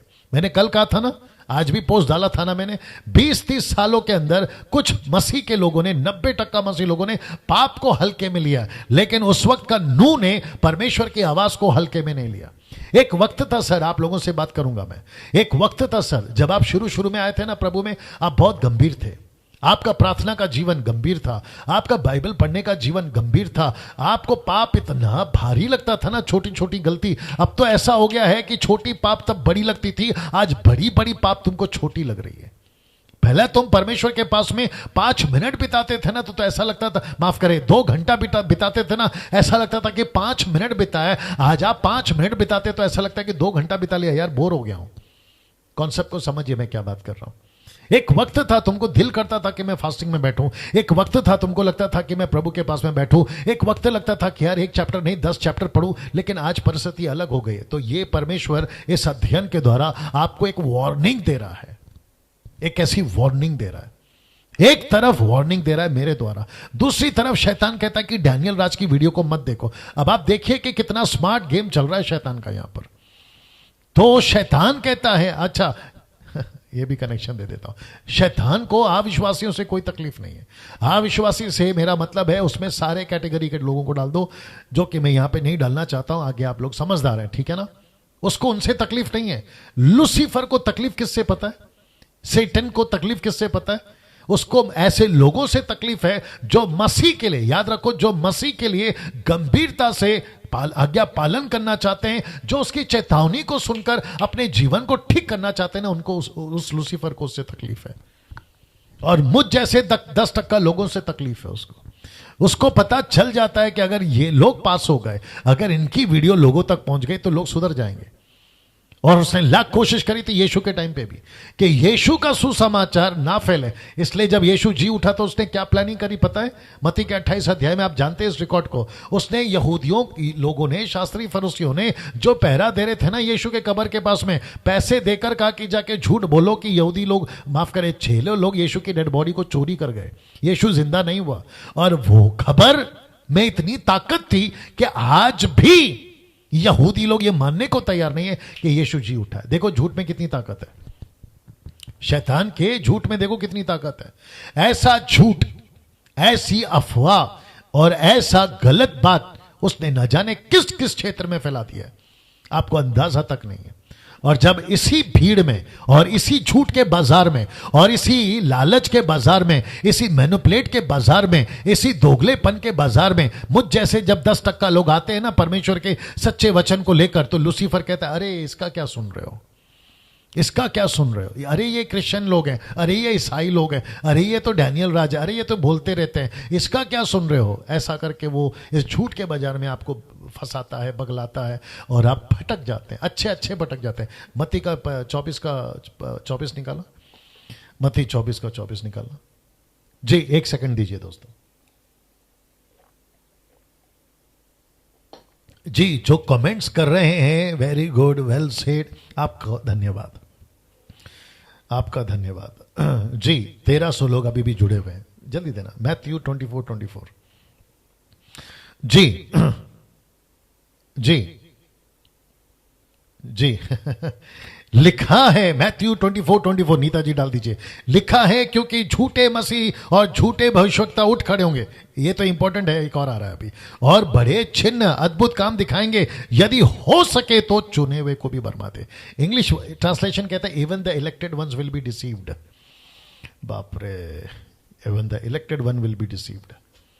तो ये झूठ के बाजार में हम जैसे जब प्रचारक आते हैं तो कहते हैं इनकी मत सुनो, और हमारे विरोध में, अरे बाप रे, ऐसे ऐसे षड्यंत्र शैतान बना रहा है कि डैनियल राज को कोई देखना ही नहीं चाहिए, मुझ जैसे 10% को देखना ही नहीं चाहिए। लेकिन आप सभी जानते हैं जीत किसकी होगी, आप सभी जानते हैं विजय कौन होगा, आप सभी जानते हैं बाजी कौन मारेगा, है ना जी। परमेश्वर का काम करने का तरीका अलग है।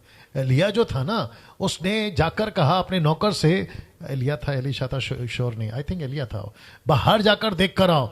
तो उसने जाकर देखा कि तूफान उठ रहा है, भूकंप हो रहा है, बाढ़ें आ रही हैं, बिजलियां गरज रही हैं, उसमें नहीं दिखा, एक छोटे से बादल में, एक छोटे से बादल में। ऐसे है परमेश्वर काम करता है। एक छोटा बादल, एक छोटा हाथ, एक छोटा लड़का, 5 रोटी 2 मछली एक छोटी मछली जिसमें सिक्का मिल जाए, ऐसा है परमेश्वर। गांव के अंदर कुएं में पानी भरती हुई एक सामरी औरत पेशे से वेश्या वाला काम कर रही है, उसकी कोई इज्जत नहीं है, उसको उठाता है, पानी पड़ा हुआ था कहीं पर, उसको दाकरस बना देता है, 38 साल का पड़ा हुआ था, उसको चलता फिरता कर देता है, पतरस यूहन्ना अनपढ़ थे, उसके द्वारा गजब का काम करा देता है। ऐसा है परमेश्वर। हमको नहीं चाहिए सर, हमको परमेश्वर के तरीके से काम करना है। अपने मुद्दे पर आता हूं। 22 वचन कहता है इसी चैप्टर का, परमेश्वर की इस आज्ञा से के अनुसार नूह ने किया। देखो कैसे काम पे लग गया।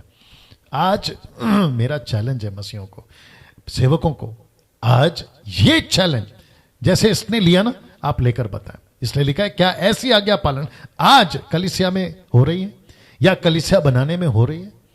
इसलिए कनेक्शन दिया हूं जहाज का और कलीसिया का। नूह का जहाज और आज की कलीसिया, कनेक्शन देखिए। लिखा है नूह आज्ञाकारी रहा। जी हां, नूह आज्ञाकारी रहा। देख लीजिए, आप बाइबल पढ़ लीजिए, नूह आज्ञाकारी रहा। फिर प्रश्न उठता है, आज कलीसिया कितनी प्रतिशत आज्ञाकारी है? Question mark. जी, कलीसिया कितनी प्रतिशत आज्ञाकारी है? आप जानते कितनी प्रतिशत आज्ञाकारी है? कलीसिया में क्या चल रहा है आप अच्छे से जानते हैं। मैं वापस कहता हूं, वो जो 10% है ना, मैं उनको सल्यूट करता हूं। 10% को मैं बहुत अप्रिशिएट करता हूं। मैं फेसबुक पे जब किसी के प्रचार को सुनता, सुन लो मुंबई वालों या भारत के बाहर, नागपुर, पूना, जो भी आप लोग हैं, मैं आप लोगों की जब वीडियो देखता हूं ना, मुझे जैसे ही पता चलता है कि कोई सुसमाचार की बात कर रहा है, मैं तुरंत कमेंट करता हूं, well said brother, good brother, keep it up the good work brother, ऐसा डालता हूं मैं।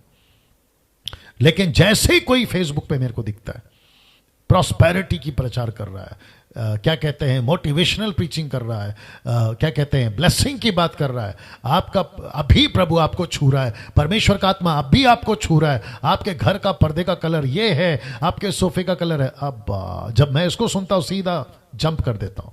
नहीं देखता मैं ऐसी बकवास, नहीं देखता। क्योंकि उसके पीछे कारण है। कलीसिया में ऐसा वो सब घुस गया है जो परमेश्वर की लिस्ट में नहीं है।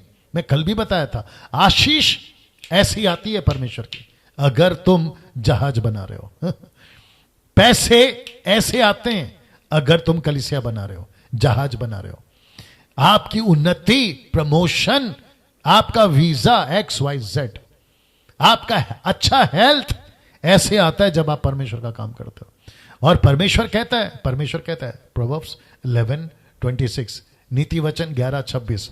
मेरे को अच्छा लगता है ये वचन। मैं वापस कह रहा हूं सर, कुछ ना कुछ आता है, लेते जाओ, क्योंकि परमेश्वर का खाना है ये। जी जल्दी दीजिए, प्रोवर्ब्स चैप्टर 11:26। जी नीता जी डाल दीजिए। जी हाँ, नॉट 26, 25, 11:25 लिखा है, उधार प्राणी हष्ट पुष्ट हो जाता है, जो दूसरों की खेती सींचता उसकी भी सींची जाएगी। जो दूसरों की खेती सींचता है उसकी भी सींची जाएगी। जो दूसरों के खेत में पानी डालता है उसके भी खेती में पानी डाली जाएगी। जो परमेश्वर का घर बनाएगा उसका भी घर बनाया जाएगा। जो परमेश्वर का काम करेगा परमेश्वर उसका काम करेगा। तुम परमेश्वर की सोचोगे, परमेश्वर तुम्हारी सोचेगा। आप परमेश्वर का काम करो, परमेश्वर आपका काम करेगा। क्या बात है दोस्तों, अजीजों, परमेश्वर के लोगों। So simple is that. यही तो फंडा है, यही नहीं सिखाते, बाकी दुनिया भर का कचरा सिखाते हैं। आशीष के 10 पॉइंट, आशीष के 7 पॉइंट, अभिषेक पहले से मिला पड़ा है, कहते हैं कि आशीष, माफ करें, अभिषेक पहले से मिला पड़ा है, कहते हैं अभिषेक कैसे मिलेगा, और वो भी क्या कहते हैं, ताजा अभिषेक, फिर कहते हैं गाढ़ा अभिषेक, फिर कहते हैं मोटा अभिषेक, फिर कहते हैं एलीशा का अभिषेक। अरे बाप रे, ताजा अभिषेक का मतलब क्या, बासा अभिषेक भी होता है, गाढ़ा का मतलब क्या, पतला भी होता है, और कहते हैं फ्रेश अनॉइंटिंग, थिक अनॉइंटिंग, तो क्या थिन अनॉइंटिंग भी होता है। अभिषेक एक ही है सर, और वो परमेश्वर ऑलरेडी दे चुका है, और उसी को तो कहते हैं पवित्र आत्मा, 1 जॉन 2:27। और मुझे नहीं पता कि ये कॉन्सेप्ट कहां से लेकर आए। कहते हैं कि परमेश्वर आपको अभी छू रहा है, ठपाक नीचे गिर जाओ, और जब तक कोई बहन भाई नीचे नहीं गिरता, ये सेवक लोग उसका सर पे से हाथ हटाते ही नहीं है। अगर नहीं गिरा तो धक्का मार के गिरा देते हैं कि जैसे तैसे गिरो, प्राण छूटे हमारा, मतलब जान छूटे हमारी, तुम नीचे गिर जाओ। क्योंकि फेसबुक चल रहा है, यूट्यूब चल रहा है, और ऊपर से फुटेज बन रहा है, वीडियो वाला वीडियो प्रोग्राम बन रहा है, तो कहीं वीडियो में सेवक की बदनामी ना हो जाए कि ये नीचे नहीं गिरा सका, वो भी अलग नाटक है। अच्छा, जो ऑर्गेनाइजर है, खैर अभी 5-6 महीने से तो नाटक बंद है ऑर्गेनाइजर्स का कि बुलाओ इसको, बुलाओ इसको, बुलाओ। इनका पहले नाटक होता था, पावरफुल पास्टर है तो बुलाओ, डिलीवरेंस वाला पास्टर है तो बुलाओ, कोई बड़ा क्या कहते हैं ना, चमत्कारी पास्टर है तो बुलाओ। चलो ठीक है, अच्छे अच्छे आके गए भारत में, अच्छे अच्छे आकर गए भारत में, क्या कर लिए? क्वेश्चन मार्क है ना? जी हां। अब यहां पे डैनियल राज क्या बोल रहा है? सच्ची बात, तकलीफ होगी ना, क्योंकि यहां पे मैं लॉलीपॉप तो नहीं खिलाऊंगा आपको, आपको तो तलवार ही मिलेगी ना, क्योंकि वचन ही तलवार है। अच्छे अच्छे आके गए, नाम नहीं गिनाऊंगा, नाम तो मैं वैसे भी नहीं लेता हूं, कुछ लोग जैसे लेते हैं, मैं तो नहीं लेता। आप लोग जानते हैं समझदार को इशारा काफी है, और जब इशारा काफी है तो डिटेल में क्यों जाऊं। अच्छे अच्छे आकर गए, ऐसे वाले वैसे वाले पैसे वाले, लेकिन अभी भी वही परिस्थिति है।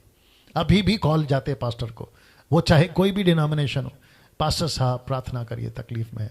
तो अरे पिछले हफ्ते तो अभिषेकित सेवक आकर गया था, आपके सर पर हाथ रखा, नहीं वो ठीक था, लेकिन 4 दिन उसके बाद परिस्थिति फिर वही खराब है।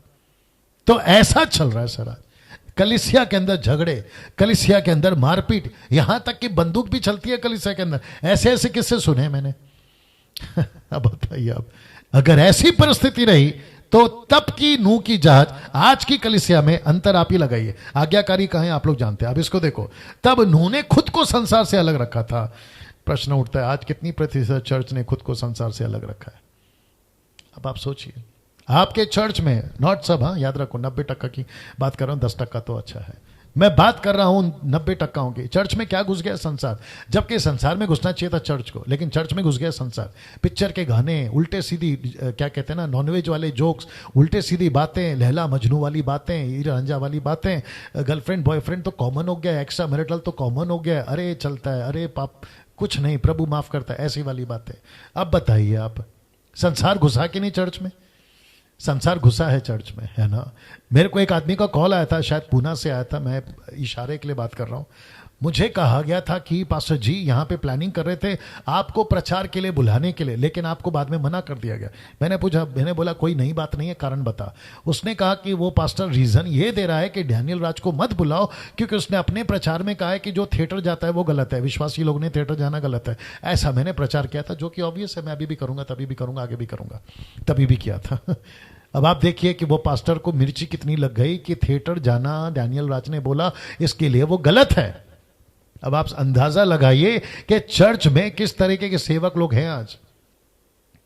अब मैं बहुत कुछ मेरे दिमाग में आ रहा है, लेकिन 9 बज गया, आपके बीच में बहुत सारी बातें भी रखना। अब इसको देखो, क्या यीशु ने इन दोनों को साथ में जोड़ा था? किसको? अपनी मिनिस्ट्री को और नूह के जहाज को साथ में जोड़ा था? ये कॉन्सेप्ट भी देखना है, क्योंकि मैं तो जोड़ रहा हूं ना। तब आपके मन में प्रश्न उठेगा, अभी कुछ बुद्धिजीवी लोग हैं बैठे यूट्यूब में, फेसबुक में, अरे ये कनेक्शन कहां से आ गया? लो, यीशु ने खुद दिया है ये कनेक्शन।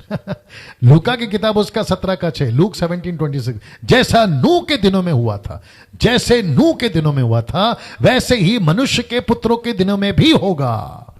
मनुष्य के पुत्रों के दिनों में भी होगा। उसी का 30 वचन, 17:30 कहता है, मनुष्य के पुत्र के प्रकट होने के बाद भी ऐसा ही होगा। तो कनेक्शन है, जैसे नूह का कनेक्शन मैं चर्च के साथ दे रहा हूं, ऐसा कनेक्शन है। अब इसको देखो, नूह के दिनों में और आज के दिनों में एक चीज कॉमन है। कॉमन थी या कॉमन है? क्या है बताता हूं। तब भी संसार ने विश्वास नहीं किया था, आज भी संसार, आज भी नहीं कर रहा है। संसार आज भी नहीं कर रहा है, आज भी नहीं कर रहा है। अब आप सोचिए, एक चीज कॉमन है दोनों में। नूह का, जी जी जी जी, नूह का विश्वास नहीं किया था, कॉमन बात ही की है। नूह का विश्वास नहीं किया, आज हम प्रचार कर रहे हैं, नहीं विश्वास कर रहे हैं। आप जिसके पास में ये वीडियो पहुंची और आप लोग बैठ के देख रहे हैं, मेरे हिंदू भाई, मुस्लिम भाई, बुद्धिस्ट भाई, आप जो भी हैं, ठीक है ना, हम आपको प्यार करते हैं प्रभु में, ठीक है ना, क्योंकि प्रभु आपसे प्यार करता है, ठीक है ना। एक मैसेज अभी आपको इतनी लाइन में दे देता हूं। यहां पर लोगों ने विश्वास नहीं किया, अरे कौन सा जहाज, पानी कभी आ सकता है ऊपर से, क्योंकि उसके पहले कभी बारिश आई ही नहीं थी। मैं आपको पहले दूसरे दिन की टीचिंग में बता चुका हूं कि कोहरा जमीन पे उठता था, ओस ओस, उससे जमीन सींची जाती थी, तो पानी नहीं आता था। जी, पानी नहीं आता था। पानी नहीं आता था। पहली बार बारिश देखी उन लोगों ने, तो मजाक उड़ाया, बोला ये क्या तू बोल रहा है, पागल है क्या, बारिश गिरेगा, वो भी लगातार 40 दिन 40 रात बारिश गिरेगा। आज भी हम प्रचार करते हैं ना यीशु मसीह का, यीशु आने वाला है, पागल है क्या, यीशु आने वाला है, तेरे को किसने बता दिया, अरे तुम ईसाई लोग ऐसे, अरे तुम बाइबल वाले ऐसे, उड़ाओ मजाक। उड़ाओ मजाक, मैं कनेक्ट करूंगा आगे, इसी को मैं और आगे करेंगे। नूह का चुनाव परमेश्वर ने बहुत कैलकुलेट करके किया था, कैलकुलेट करके किया था, कैलकुलेट करके किया था। दूसरे शब्दों में नू का चुनाव, नू को चुना बहुत कैलकुलेट तरीके से।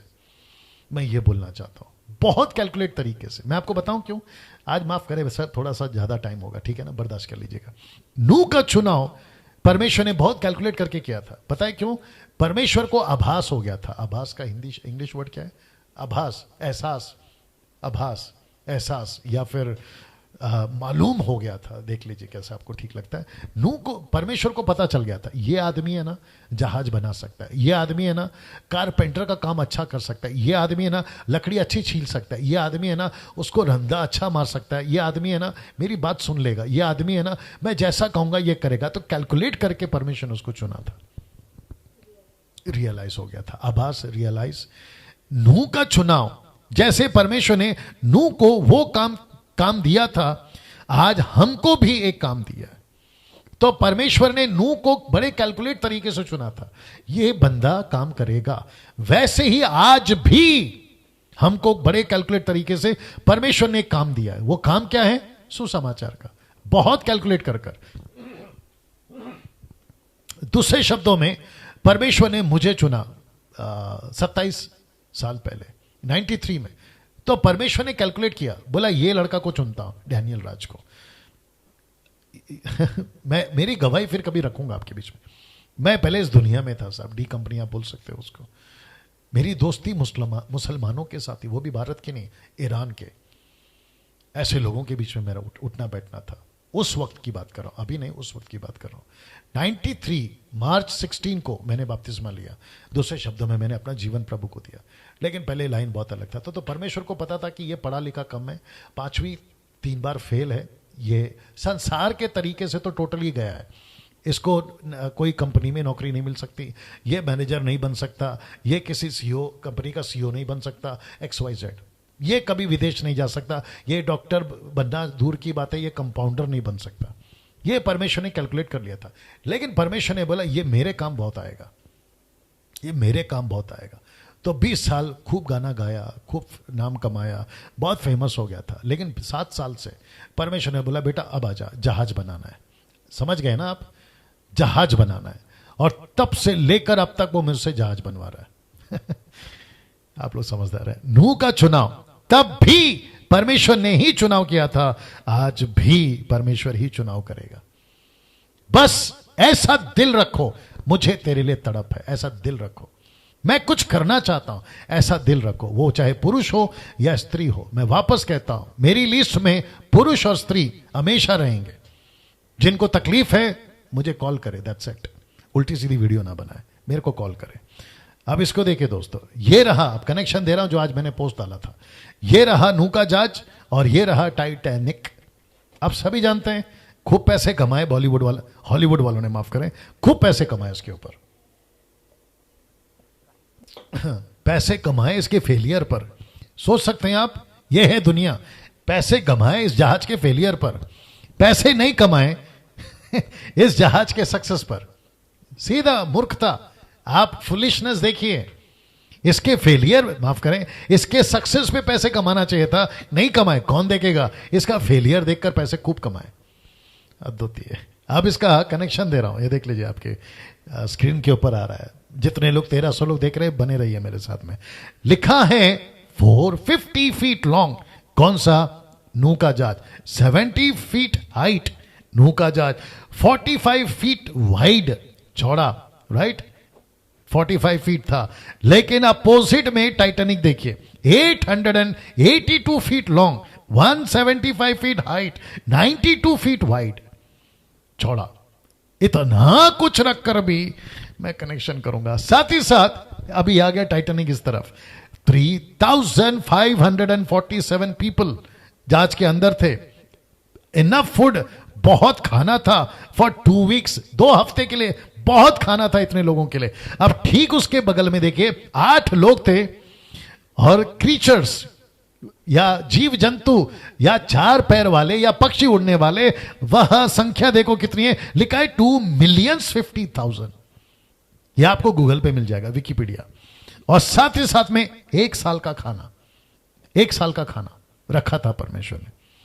120 दिन तो पानी घटने में लगा, 40 दिन रात वो अलग, फिर पानी घटने से लेकर 7 दिन दो बार रिपीट हुआ है। एक बार कौवा उड़ाया, फिर 7 दिन के बाद में कबूतर उड़ाया, फिर 7 दिन के बाद में एक और कबूतर उड़ाया। ऐसे करके आप कैलकुलेट करोगे तो आप समझ जाइए। तो ऐसी परिस्थिति में अब आप वापस पीछे ले चलता हूं। अब आप सोचिए, ये इसका लेंथ, ये इसका हाइट, वाइड, लॉन्ग, ये इसका लॉन्गनेस, हाइटनेस एंड वाइडनेस। उसके बावजूद आप ये देख लीजिए, लेकिन आपको पता है ये चित्र बताएगा आपको कौन बचा, क्वेश्चन मार्क। आप ही बताइए कौन बचा। वाह, दूसरा बताता हूं आपको। ये जहाज बना है स्टील का, आधुनिक युग का स्टील। ये बना लकड़ी का, ये बना लकड़ी का। अब आप सोचिए, भयंकर तूफान ये झेल रहा है, एक छोटा सा बर्फ का टुकड़ा ये झेला। जो हिस्ट्री कह रही है वही बता रहा हूं मैं आपके बीच में, जो मुझे पता चला टाइटैनिक जहाज के बारे में। That's it. इसको खूब शेयर करिएगा। ये रही परमेश्वर की ताकत जो बचाया। ये रहा टाइटैनिक का ओनर, बॉस, जिसने कहा था, स्टेटमेंट दिया था कि आंधी तूफान क्या चीज है, परमेश्वर, इवन गॉड, ऐसा कहा था उसने, परमेश्वर भी नहीं डुबा सकता इस पानी के जहाज को। 2 हफ्ते के अंदर खेल खत्म।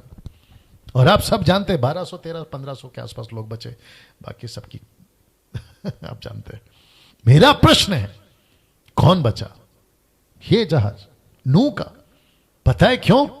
जो परमेश्वर की योजना पे चलता है ना, या जो परमेश्वर की मर्जी पे चलता है ना, परमेश्वर उसे बचाता है। मैं कल आपको बताऊंगा। अब इसको देख लीजिए।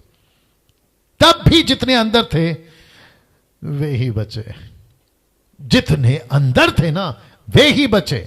और आज भी जितने मसीह में हैं वे ही बचेंगे। वो ही बचेंगे। क्या बात है, क्या बात है। दोस्तों, कैसा लग रहा है? मेरे दोस्तों, अजीजों, परमेश्वर के लोगों, मेरे हिंदू भाई, मुस्लिम भाई, बुद्धिस्ट भाई, आप जो भी देख रहे हैं, शायद आप यीशु को नहीं जानते, मानते, यीशु को अपना जीवन नहीं दिया आपने अभी तक, आपने अपना मुक्तिदाता, उद्धारकर्ता स्वीकार नहीं किया। नहीं किया तो कर लो यार, क्योंकि वही बचेगा जो अंदर है। जैसे ये बचे थे 8 लोग इसके अंदर, बस वही बचे, बाकी सब खत्म। वैसे ही ये बोलते वक्त में मुझे खुशी नहीं है। ये बोलते वक्त में मैं ये नहीं कह रहा हूं कि आप लोग कितने कमजोर और हम कितने ताकत, ना ना ना। एक तरफ यहां दुख है। अगर ये सच में घट गया, अगर ये सच में घट गया, चित्र देख लीजिए, अगर ये सच में घट गया तो क्या होगा? दुख की बात क्या है पता है? दुख की बात यह है, मजाक तब भी उड़ाया था, मजाक आज भी, अब भी उड़ाया जा रहा है। मजाक तब भी उड़ाया था, अरे ये क्या जहाज बना रहा है, अरे ये क्या कह रहा है बारिश आएगी, अरे ये क्या कह रहा है। आज भी हम प्रचार करते हैं, कहते हैं क्या सबूत है कि यीशु ही सच्चा परमेश्वर है। मुस्लिम्स लोगों ने आजकल एक नया प्रश्न खड़ा कर दिया है, कहते हैं क्या सच में यीशु मसीह क्रूसीफाई हुआ था? मूर्खों वाली प्रश्न, फुलिशनेस वाले प्रश्न उठा रहे, क्वेश्चंस उठा रहे। फिर तो अब तो ये भी हद कर दी, कहते हैं कि इनकी बाइबल ही करप्ट है। अब आप सोचिए शैतान का कितना बड़ा खेल चल रहा है। अब आपको मैं बताऊं, मजाक तब भी उड़ाया था, मजाक अब भी उड़ाया जा रहा है, लेकिन परिणाम जो तब हुआ था वो ही अब होगा। और वो परिणाम क्या था? सब खत्म, वही बचे जो अंदर थे। आज भी वही होगा, जितने यीशु में हैं वही बचेंगे। अब ये बहस का विषय है, आप कर सकते हो सवाल, कल करिए, बिल्कुल करिए, स्वागत है आपका। फिर हमारे वाले का क्या, वो अलग विषय है भाई। फिर हम जो इसको मान रहे उसका क्या, वो अलग विषय है भाई। मुझे आप ये पूछो, ये ताला लगा है, इसको खोले कैसे? मैं ये बता रहा हूं, ताला उसी से खुलेगा जिसकी चाबी बनी है इसके लिए। फिर अगर आप ये पूछोगे, फिर ये चाबी का क्या, वो चाबी का क्या, नीली चाबी का क्या, पीली चाबी का क्या, यार ये क्या क्वेश्चन है? आपने पूछा ना ताला कैसे खुलेगा, मैं तो वही बताऊंगा ना कि ये चाबी से खुलेगा, क्योंकि वो ताला, चाबी उसी का ताला है, ताला उसी का चाबी है। यही तो बात है। आप मुझे पूछ रहे हो कि संसार में इंसान कैसे बचेगा, मैं वही तो बता रहा हूं कि जो यीशु मसीह में वही बचेगा। और मैंने कनेक्शन किया है आपको नूह के जहाज से, और इतिहास गवाह है, इतिहास गवाह है, इतिहास गवाह है कि परिणाम वही हुआ। जो जहाज के अंदर थे वही बचे, आज भी वही परिणाम होगा, जो यीशु मसीह में वही बचेगा। आगे आप समझदार हैं इस बात को, अगर आप समझ रहे हैं दूसरों तक बताइए, मैं तो अपना काम कर रहा हूं और मैंने कल कहा था हम सच बोल के रहेंगे, किसी के बाप से नहीं डरेंगे, किसी के बाप से नहीं डरेंगे। मैंने कल कहा था ना 100 साल जीने के लिए थोड़ी पैदा हुआ हूं, 100 साल जीने के लिए पैदा नहीं हुए सर। मैं समाप्त कर रहा हूं, लेकिन ये वचन के साथ में वचन 10, नूह से शेम, हाम, ये फेत, शेम। शेम जो है ना, ये यहूदी कौम का बच्चा है, मैं बताऊंगा, कनेक्ट करूंगा। और आप जानते कि हाम का क्या चक्कर हुआ था, केन का लाइन निकला था या उसके आगे निकले थे, ठीक है ना। 3 पुत्र उत्पन्न हुए और ये 3 बच्चे थे जिससे आज पूरी दुनिया आप देख रहे, यही 3 बच्चे। आदम से कनेक्शन चला नूह तक, नूह खत्म, उसके बाद ये 3 बच्चों से आगे कहानी चली और हम सब उसी की औलाद हैं। और इसमें से जितनी लाइनें बनी है वो फिर अलग गड़बड़ है। चलिए वचन 11, उस समय पृथ्वी परमेश्वर की दृष्टि में बिगड़ गई थी, उपद्रव से भर गई थी। वचन 12, परमेश्वर ने पृथ्वी पर जो दृष्टि की तो क्या देखा कि वह बिगड़ गई है, क्योंकि सब प्राणियों ने पृथ्वी पर अपना अपना चाल चलन बिगाड़ लिया था। वचन 13, तब परमेश्वर ने नूह से कहा, तब परमेश्वर ने नूह से कहा, तो इसका मतलब है यहां कन्वर्सेशन चल रहा है, नूह से परमेश्वर बात कर रहा है, ठीक है ना। मैं बात करना चाह रहा था लेकिन वक्त की कमी है। सब प्राणियों के अंत करने का प्रश्न मेरे सामने आ गया है, क्योंकि उनके कारण पृथ्वी उपद्रव से भर गई है, इसलिए मैं उनको पृथ्वी समेत नाश कर डालूंगा। परमेश्वर ने नूह से बात की, अर्थात अपनी योजना में शामिल किया। परमेश्वर ने उसको शामिल किया था, आज भी परमेश्वर हमसे बात कर रहा है। क्या आप उसकी योजना में शामिल होना चाहते हो? आपका जवाब होना चाहिए यस, आपका जवाब होना चाहिए यस। अब इसको देखिए, इसलिए तू गोपेर वृक्ष के लकड़ी का एक जहाज बना ले। मैं जो पेड़ बोलूंगा, मैं जो लकड़ी बोलूंगा, उसी का जहाज बनाना है। मुझे आइडिया नहीं देना, नूह बाबा मुझे आइडिया नहीं देना, ये लकड़ी मजबूत है प्रभु, ये लकड़ी ज्यादा टिकेगी प्रभु, ये लकड़ी ज्यादा चलेगी प्रभु, इसके अंदर कीड़े नहीं लगेंगे, इसको फंगस नहीं लगेगा, इसमें होल नहीं होगा। ये सारा आइडिया परमेश्वर बोलता है बेटा मेरे को नहीं देना। लकड़ी को मैंने बनाया, पेड़ को मैंने बनाया, और मैं अपने तरीके से जो बोल रहा हूं उसी से बना। इसलिए तू गोपेर वृक्ष की लकड़ी का ही जहाज बनाना। सी दैट, वाह। उसमें कोठियां बनाना, भीतर बाहर उस पर राल लगाना। 15 वचन 15, इस ढंग से तू उसको बनाना, जहाज की लंबाई 300 हाथ, चौड़ाई 50 हाथ, ऊंचाई 30 हाथ की हो। जहाज में खिड़की बनाना, उसके हाथ ऊपर से उसकी छत बनाना, जहाज की एक एक द्वार रखना, जहाज में पहला दूसरा तीसरा खंड बनाना। ये सारी चीजें क्यों, मैं आपको अभी बता रहा हूं। सुन, मैं आप पृथ्वी पर जल प्रलय करके सब प्राणियों को जिनमें जीवन का श्वास है आकाश के नीचे से नाश करने पर हूं, और सब जो पृथ्वी पर मारे जाएंगे वे सब, और सब जो पृथ्वी पर हैं मारे जाएंगे। वचन 18, परंतु तेरे संग में वाचा बांधता हूं। क्या बात है। नूहा कहीं डर ना जाए। नूहा जब ये सुन रहा है ना, मैं किसी को नहीं बख्शूंगा, तो तुरंत उसके मन में डर आ गया होगा। तो परमेश्वर ने बोला, हे वेट, तेरे को नहीं मारूंगा तेरे को नहीं मारूंगा। आज परमेश्वर हमसे भी यही बात कर रहा है, मेरा काम करो, तब तकलीफें आएंगी, लेकिन मेरी वाचा तेरे साथ है, मैं तुझे बचाऊंगा। मैं सबको कहना चाहता हूं, मैं तुझे बचाऊंगा, ठीक है ना। तो चिंता नहीं करना। इसलिए तू अपने पुत्रों, स्त्री, बहुओं समेत जहाज में प्रवेश करना। टोटल 8, नूह को गिन के 8। अब वचन 19, सब जीवित प्राणियों में से तू एक एक जाति के 2-2 अर्थात एक एक नर और एक मादा जहाज में ले जाकर अपने साथ जीवित रखना। एक एक जाति के पक्षी, एक एक जाति के पशु, एक एक जाति के भूमि पर रेंगने वाले, सब में 2-2 तेरे पास आएंगे, कि तू उनको जीवित रखे। भांति भांति का भोजन पदार्थ जो खाया जाता है उनको तू लेकर अपने पास इकट्ठा कर रखना, जो तेरे और उनके भोजन के लिए होगा। परमेश्वर की, अब जरा देखो पावरफुल लाइन है, परमेश्वर की इस आज्ञा के अनुसार नूह ने किया। वाह परमेश्वर की इस आज्ञा के अनुसार नूह ने किया। क्या टफ था ये। अगर आप और मैं होते ना तो हमको एहसास होता कितना टफ है। जहां सब गड़बड़ चल रहा है उसके बीच में आज्ञा पालन करना, क्या बात है। जब हम नूह को मिलेंगे ना ऊपर, इसको बहुत अप्रिशिएट करेंगे, यार क्या गजब का काम किया। कुछ ऐसे कैरेक्टर्स हैं बाइबल के अंदर जो गजब का काम करके बैठे। चलिए दोस्तों, समाप्त कर रहा हूं। ये नंबर है मेरा, दोपहर को 2 बजे से शाम को 6 बजे तक आपको कॉल करना है। एक नंबर विनंती है, प्रार्थना निवेदन नहीं देना है, बल्कि प्रार्थना विश्वासियों ने खुद करना है। आप बाइबल से प्रश्न पूछना है, अपनी समस्या नहीं बताना है।